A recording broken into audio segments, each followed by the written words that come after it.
Welcome back, and thank you so much for staying with us. This is News Check. This particular morning, we are tracking quite a number of issues for you and also having a very important conversation in studio revolving around women and politics, women and leadership, depending on how you want to look at it. So we've talked about so much that touch on what has been termed as some of the challenges that hinder women from thriving in this particular journey to become leaders and also to take up the senior topmost positions of leadership in this particular country. We'll be picking up that conversation in just a bit, but allow me also bring you up to speed with the ongoing exercise to man the examination and the candidates to sit for their national examinations in the country.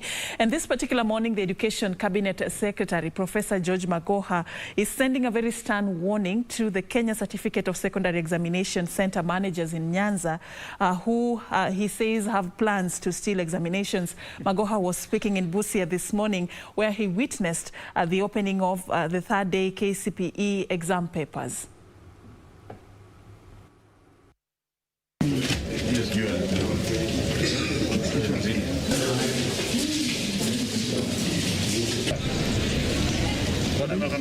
Let me warn again for the last time that as we go to the KCSE examination, we are following up quite a number of cheeky center managers together with their collaborators. And I would have this to say that the integrity of the examination shall be protected at any cost. So if you think that you are bold enough, whether you are from Homa Bay or from Migori, or from Isebania, or even from Kisii, my warning to you is that you stop confusing our children. We are not scaring the children, we are protecting them. There are people who are planning to hire university students to go and sit for examinations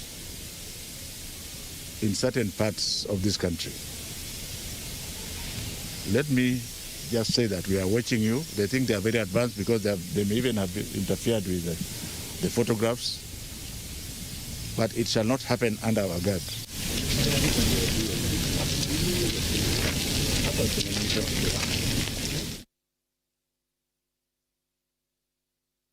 Professor George Magoha there, sending a very stern warning against those who are plotting to steal examinations. He was in Busia County this morning just monitoring the ongoing examinations. KCPE candidates are on their last day. They're sitting for their final paper today.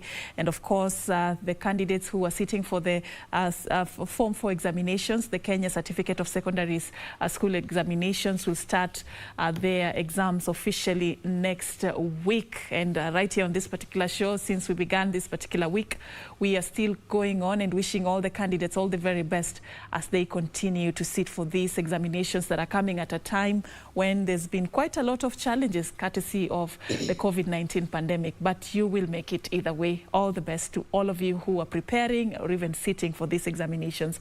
So in studio, we have been talking about women and leadership, and I think I'll now give you a chance, Gloria, to let it all out. I think I want to respond to Okango. You know, he quoted the proposed bill. Yeah. And he quoted it to emphasize the word shall, meaning that shall then therefore will be mandatory, that a woman, if a man is a governor, the woman must be the deputy.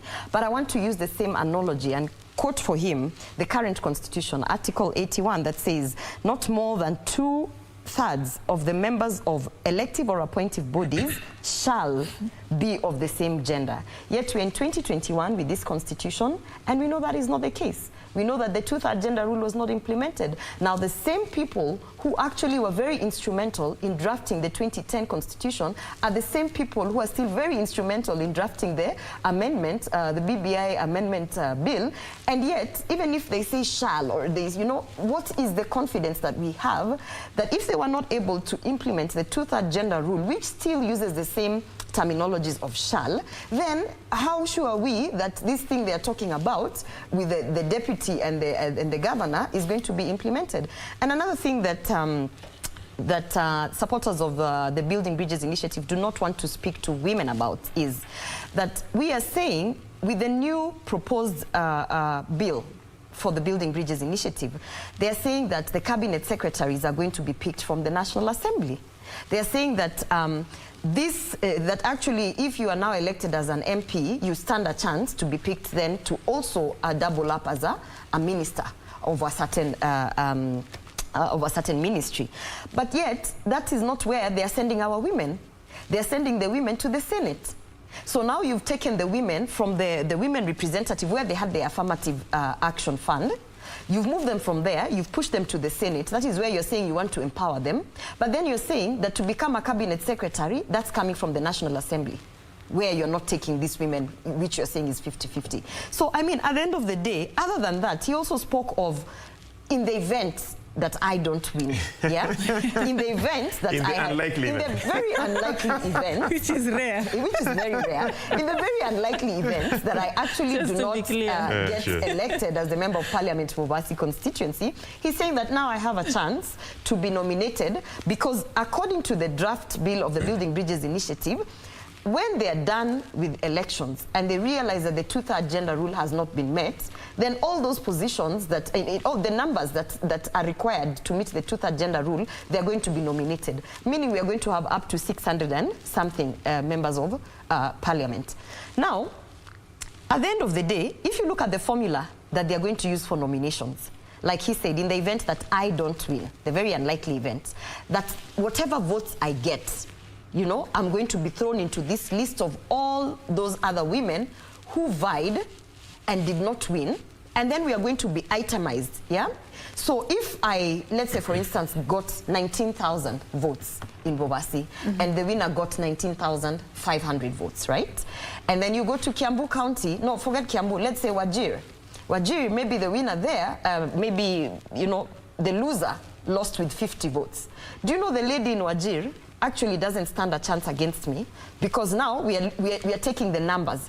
So if I lost with 19,000 votes, because my population in Kisii is high, and the lady in Wajir or Garissa or, you know, the Asal regions where the population is low, lost with even 5 votes, she does not get to be nominated before me. You understand? So we are still marginalizing women.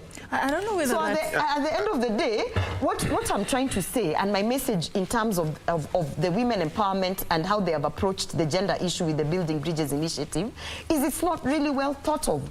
In terms of affirmative action, as I said, has to come with dignity, has to come with respect, and issues of population, this one man, one vote, one whatever, is not going to be the ideal structure to use when you're trying to empower women. I don't know whether you know, Fred, do we have a lot of grey areas in this proposal? Not at all. You know, we are politicians, and Gloria, as a politician, Gloria as a politician knows that her wordings are convoluted in a way that would want to make the people of Bobasi to believe that BBI is not the solution. BBI is your solution. No, absolutely the good thing is, without us not being tempted to make this conversation about BBI, but I just want us to finish up with this part. As a woman, I understand what we are losing in that. All right, okay. Well said. Allow him to respond and clear the grey areas, because you say they are not there to be black and white. Because number one, these women are not nominated. They are specially elected. That's why they go and participate in an election. Currently, you can wake up as a party, at the SG of the party, and even nominate your girlfriend who has no idea of what leadership is. And it will pass because it is a nomination from the party. But as proposed in the Constitutional Amendment Bill 2020, the nomination or the specially elect shall be from the people who have participated in an election. And number two, it is not about the entire country. Gloria, I would advise my good friend to get into a party that will secure votes, because it is about the votes delivered, not the number of seats delivered. So when your party secures more votes, then you as Gloria in that party shall be nominated, irrespective of what happens in Turkana, Baringo, What irrespective. The Marsabit, they do theirs.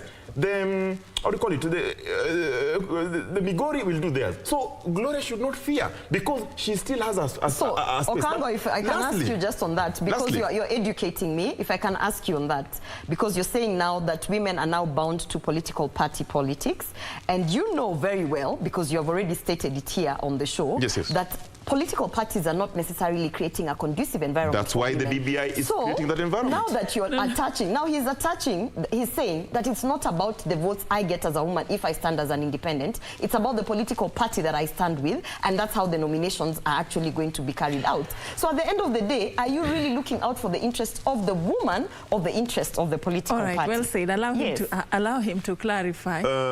Serfine, you know, the issue of gender is a very emotive issue. And that's why you see Gloria is very tough on it. And she'd want the best for herself and the many women out there. And I want the best for our women too, as a leader. And that's why we are saying the problem starts with political parties in their nomination. We have seen secretary generals of political parties in this country who have nominated their 5 girlfriends. One at the county assembly, one at the other, one at the national. I mean, this is abnormality. What the law now proposes is that when you go for an election, you must create an environment from the political party, and the political party shall be incentivized 30% on ensuring that they take care of the SIGs, special interest group, women being one of them and young people. So they'll get that. Number 2, the political parties shall go into an election, and the number of votes they received shall matter. The number of votes they deliver.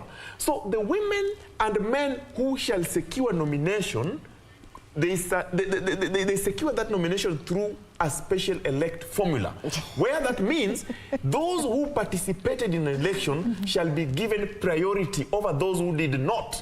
And that means the political party that sponsored them must have given them an opportunity first. That is stick number 1. Number 2, when in the unlikely event that they don't secure those political seats through an elective formula, then the IEBC shall have received their results. And they look at in Bobasi, Gloria Orwoba leading with 20,000 votes.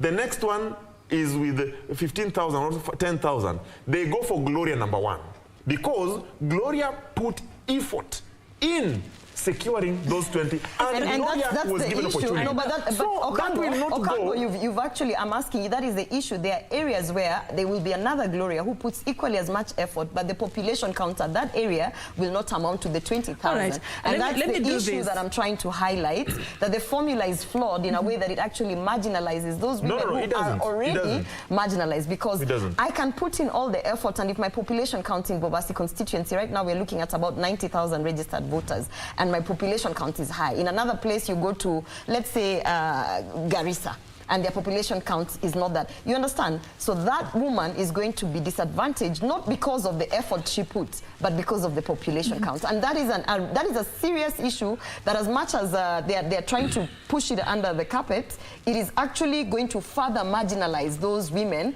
who are out there actually trying to break those glass ceilings. Serfine, the issue is I don't know whether we are getting it right.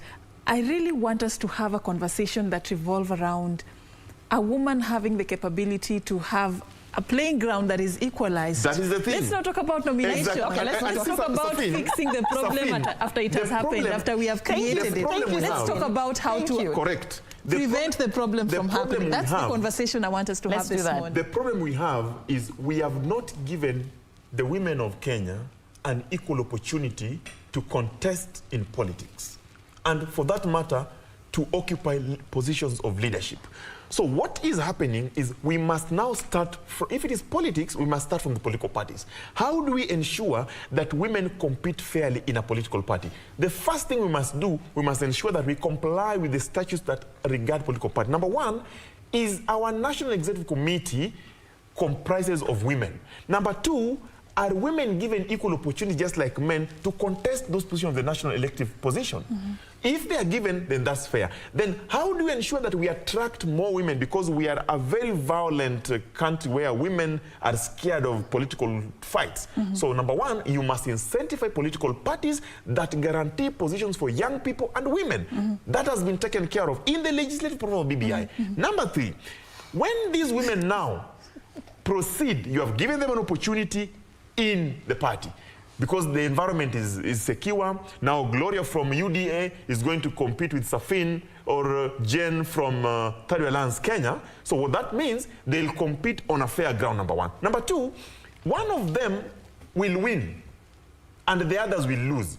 So if one of them win, fair enough. But in the event that one of them or two of them don't win, we cannot just throw it away that they lost. They have not lost. We must now look at them and say, okay, fine. All right. Have we achieved the 2/3 gender principle in the National Assembly? Yes, okay. You try another day. We have not achieved, okay, fine. What do we do with the women that contested and got proportional number of votes, and we cannot just throw them away, and they have got leadership quality because they're suitable and capable? Bring them to the National Assembly. How do you bring them? You bring them based on their coalition or their political party, the number of votes that political party received. So in my view, when you look at marginalized communities like Garissa and the rest, they have got their share proportion of what they'll get. The population there is lower, but you know, they even have higher risks. They even have higher challenges than some of the areas they come from. That challenge is what we are trying to talk about. We must give political parties an opportunity to secure the lives of those women, to ensure that those women who are suitable and capable occupy a position of power, just like they did to Suluhu Hassan of Ladies, gentlemen, this conversation is actually picking up very fast, and I like how we are moving with it. I just want us to very quickly just follow up on something else that touches on women empowerment. This is in Mombasa County, a Women in HR convention happening at the Sarova White Sands Hotel in Mombasa. Let's just listen into what is happening, and then we come back and pick up our conversation in studio. Then opened up as an avenue to make even a greater impact. Within our administration, once we got into office in 2017, I was also honored to hold a number of dockets within the county government. I initially held the docket of county transformation, mining, ICT and energy based on my background. And then we reshuffled the executive. I then held the docket of mining at one point and then moved on to public service and administration. And that's where I believe I'm comfortable with all of you now. Because that was talking about ensuring that we have managed the county's staff establishment in the right way. We had to go through a whole process which we managed together with the State Department of Public Service in looking at our organizational structure as a county, looking at the staff establishment. Is it worth? Are we filling it with appropriate talent? Are we doing justice to the employees that were working at the county government, giving them the appropriate career progression that was required, and filling the jobs with the right talent, not just unanijua kama majala, which is what we expect from our devolved units. From there, I also dealt a lot with trying to ensure that we have put in the right terms and actually implemented the matters that were very contentious between county governments and doctors in terms of the doctors' collective bargaining agreements. And that gave me an experience truly of what I believe some of you go through, maybe 10%, 20% of what you go through as HR professionals. It is not something that I envy, and I believe that you need a pat on your back every single day for the work that you do. Managing talent is truly a God-given gift, and it is something that we need to be able to push forward, especially when we say that human capital is our gold in the world, in all companies, in all businesses, in all aspects of life. Now, as a politician, I am also a career advisor. All right. right, so that is happening in Mombasa County, and we are following up on that for you as well. We bring you now to Nairobi County at Uhuru Park this particular morning. PS Karanja Kibicho is flagging off Jua Kali hospital beds that are set to go and improve in the counties that are going to be distributed across several counties in the country. Let's just follow up on what is happening at Uhuru Park, and then we can come back and pick up our conversation. Phones went quiet, and the young people became very frustrated. CS, as a ministry responsible for coordination of national government, we picked this when the young men, and I want to really recognize them and acknowledge that these are patriots. Maybe for you, before I address their predicaments, could take this opportunity to actually introduce you to them. The three young people, we have Joseph Muhenja, probably if you could stand, and we clap for him. We have Solomon Gadogo, Gadogo eka umesimama. We have Engineer Warugoro, hapo tumpigie makofi. Gadogo is a guy who is very quick with the keyboard, and he went to the social media and really cried that here I am as a young person, I have picked roles, I'm being auctioned, and because of the power of social media, Asante Gadogo, we picked it up and decided that this is a young man who is an innovator, together with his other two colleagues, who should be supported. And CS, because I had no way of reaching them, despite seeing that problem, a friend of mine, Commissioner Wambui Nyoto, probably you could also stand so that people clap for you, approached me and introduced me to these young people.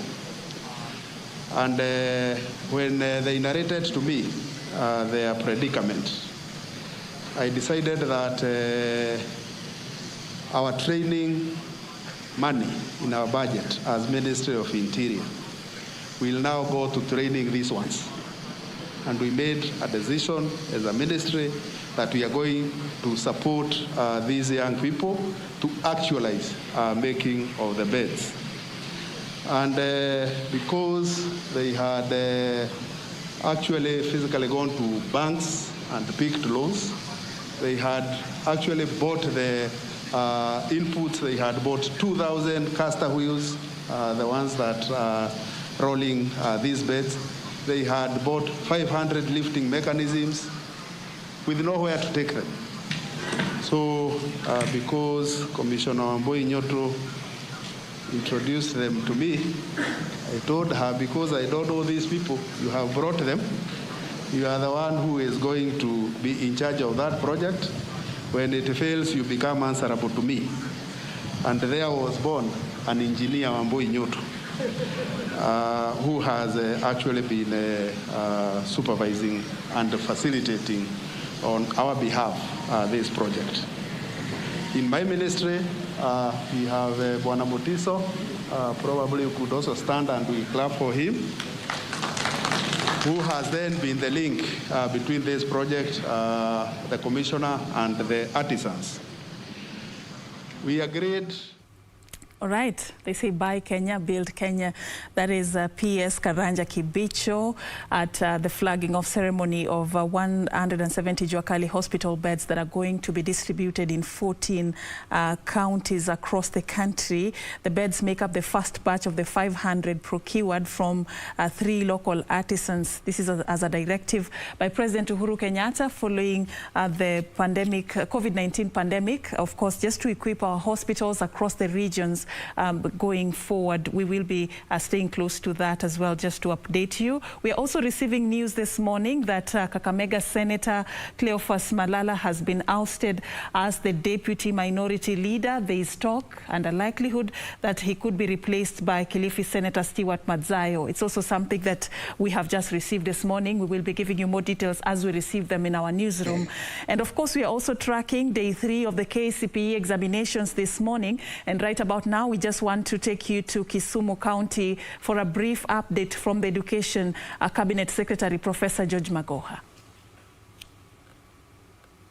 Including teachers who are planning to do KCSE examinations for candidates in rooms that they have organized elsewhere. And I think this will basically be my last warning shot. If they intend to be bold enough to proceed with this, then you will see that we shall arrest them and throw them into prison until after the exam is completed. We are not going to negotiate with the future of our children.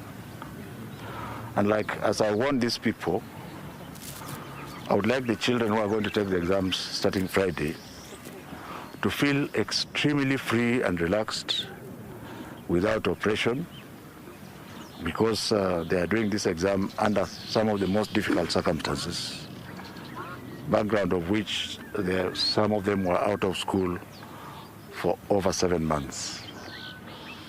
So nobody should come and confuse you. All we need to do is to understand what you are able to offer. Going forward and addressing the examination that is going to start on Friday, let me ask all the center managers, because this is the exam that is usually with issues of cheating. And like I've said, we are watching quite a number of centers. Please, as you go to collect your examinations, what you must do as a center manager is to confirm that you are carrying the right exam and you are carrying the right content in the correct numbers.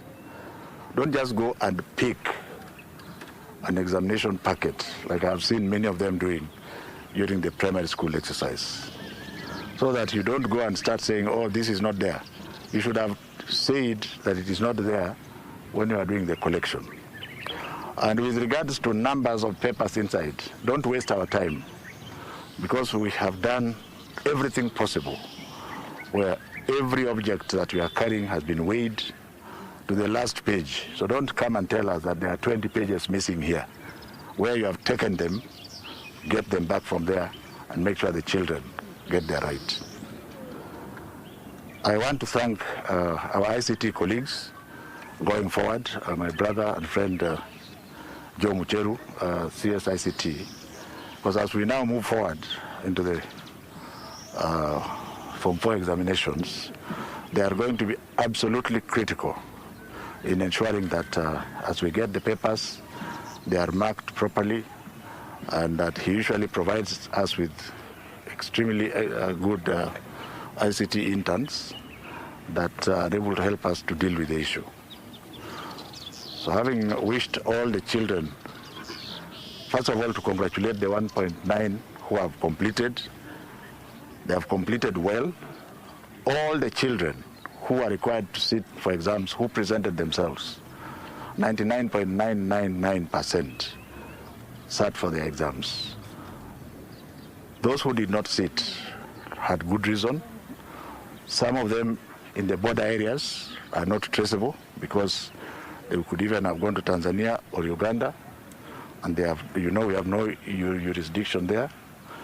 Those who have health issues that could not do exams have also not been able to do exams. But those who have health issues that were able to do exams have been able to do exams. And all those other candidates who are not registered, because of the rogue nature of some of our leaders, have done exams, as government is going to deal with them. Now, as far as funding of Kenya School of Secondary Education is concerned, I'm very glad to state here that the government has now released 7.5 billion shillings to to secondary schools. It is already reflecting in every secondary school. So we wouldn't want to hear a situation where people are saying that the children will not have, that the teachers will not have money to mount practical examinations. We are all aware that the government is doing its best. The president ordered the release of that money 3 weeks ago. We have been able to release 50% of it yesterday. The other 50% shall be released towards the end of April.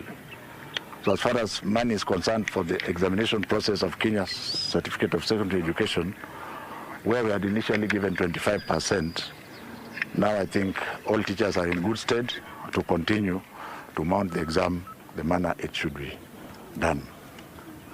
I also want to thank the members of the Fourth Estate for being reasonably fair this time round. Thank you very much for being reasonably fair this time round. You know, you report both sides, and it is good for everybody. We don't fear criticism, but also where the government is doing its best, you should also consider that, and I've seen that in whatever you are reporting. Let me just leave this press conference with one parting shot, that in order for us to mount successfully the next examination, we shall require the participation of everybody. We shall require that we are even extremely more vigilant with regards to COVID-19 protocols that have been given to us by the Ministry of Health. Since we are dealing with fewer schools, we should actually do better. God has been kind because we have not had issues in primary school, which has the larger number. As we move forward, let us hope that even now, as you are surrounding me, you are not obeying any social distancing, which is very worrying. Let us hope that as teachers are clinging together, maybe they love each other too much, they don't want to be around. Make sure that the children remain further apart, because the teachers will be with them for a longer period. As far as the marking of examinations are concerned, do not listen to rumors. The government of the Republic of Kenya has addressed fully the safety of our teachers during the marking process. The marking process shall continue because our teachers are actually the best in the world. They love their work. Should there be an incident that requires some attention because of any iota of negligence, we shall deal with it very swiftly as it comes. So nobody should think that we would want to take our teachers together to go somewhere like sheep or cows to die of COVID. God forbid. Nashetani Ashindwe. Thank you very much, ladies and gentlemen. Just one question on what you said last time. There was a suggestion from Kupet, let me be more specific, that you need to... Okay, so that is the Education Cabinet Secretary there, Professor George Magoha. What he has been doing is to make sure that the examination process is seamless. He has really taken his time to address all the issues that are emanating from this process, warning against any form or any plan, any plot of having malpractice in this examination exercise. Today, the KCPE candidates are sitting for their day 3 of the papers. And of course, this is coming ahead of the Kenya Certificate of Secondary Education examinations that commence next week on Monday. Of course, we'll be also giving you more details about this as we continue. In studio, we're talking about women and politics, women and leadership. And the big question we are asking is, can women in Kenya ascend to the highest office? We are talking about not just leadership, but the topmost senior positions that influence so much in this country, and that is what we have been discussing this particular morning. I've been having Fred Okango, the Secretary General of Thirdway Alliance Party, also a political strategist, and of course Gloria, Orwoba, a youth policy analyst. Thank you so much, ladies and gentlemen, for staying on.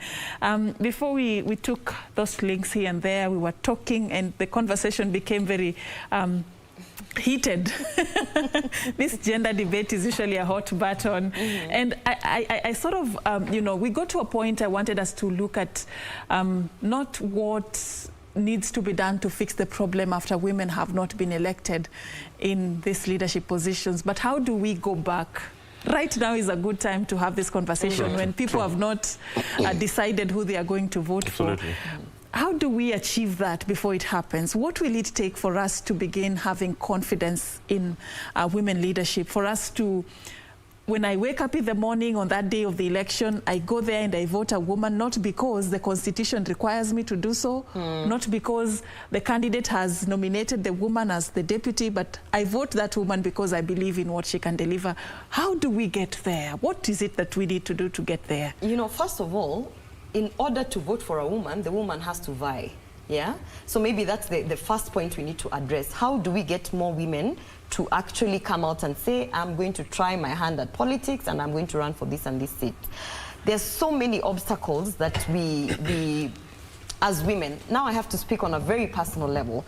As a woman who has actually stepped out and said, you know, I'm running for Member of Parliament in Bobasi constituency in Kisii, I'll tell you that even just coming out and speaking those words, it took me at least 3 years to be able to say that, because there was a lot of fear of how will it be taken, you know, what are the plans am I going to put, where am I going to get resources, who's going to support me, how do I find my way into the political circles and things like that. So first of all, let's address that issue. Why are women not going to vie? In other areas, it's because it's a taboo. You should not be seen as competing with men.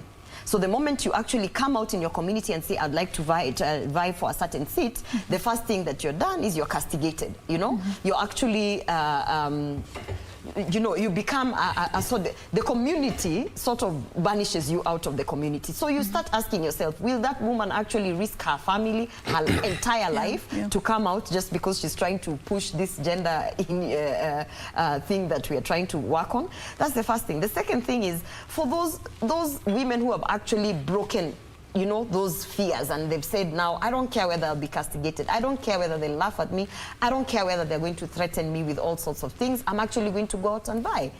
Then how does the society support them?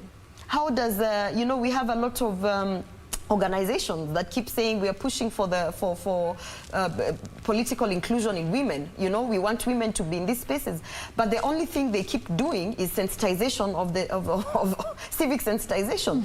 It's not that women are not sensitized enough to understand that they're leaders. It's just that even if you have sensitized them and they're out here, now I come out, I say I'm vying for Member of Parliament Bobasi constituency. Number one, where am I going to start from? How do I go to these communities to start selling my manifesto? That requires resources. We are talking about basic resources. For instance, my constituency, just to traverse 3 wards, definitely you need a car. Definitely you're going to need, if you're going there, you're going to probably want to sit down with groups of people and, you know, on a cup of tea. Those people are not going to start saying, come, we make for you tea so that you come and tell us the agenda. You have to contribute to that meal or whatever it's an expensive affair. So that is an expensive affair. And then at the end of the day, even if you somehow push it through the very end, and now we are talking about 2 weeks into the election, you need to have an agent. You need to have your agents at the polling station. You need to be able to pass the IEBC mandatory, you know, prerequisites. You need to have money, in short. Who is going to give these women money? Because you know very well, very few have been economically empowered to an extent that they can say, you know what, I have a couple of savings here. I'm going to pump into to politics. Gloria, I'll give you a chance to continue because we're just about to take another break. But very quickly before that, Fred, I also just want you to sort of talk to the crop of women leaders who are coming up, those who've not even gotten the courage to come out and say and declare publicly that they are vying, like Gloria has done. How do they, you know, put themselves together so that when they come out there, it doesn't matter whether you have the resources or the know-how or whatever, you get the goodwill. In this country, we have what we call goodwill. There are very many candidates who did not have the money. They didn't have the money, they didn't have the what, but they had the goodwill. They ended up being elected. How do you put yourselves together? Serfine and Gloria, one of the things that we must do, and do it intentionally, is to encourage women to occupy positions of leadership, whether it is appointive or elective. Appointive, we can do. Elective, it is challenging. The challenges that we are experiencing in elective positions as far as women are concerned is issues to do with violence. So number one, we must ensure that we stop political violence that discourages women from participating in elective politics. Number two, women must come. And you have asked a good question. How do we ensure that women come out, encourage them? Number one, assuming in 2022 we have over 20,000 contestants in various political seats, and 10 or 15,000 of them are women. Do you know what that means? It means that chances are very high we are going to have more women in elective positions, because those are the positions that they have chosen to vie, and we'll elect them. Mm-hmm. So we must drive the agenda of having women on the ballot through whatever legal means possible, because it is only when they are at the ballot that we can make a decision and elect them or not elect them. Number 4, the women of Kenya. One thing I want to get clear. We're having this conversation, women to be given a chance to be leaders. You're saying they are not coming out.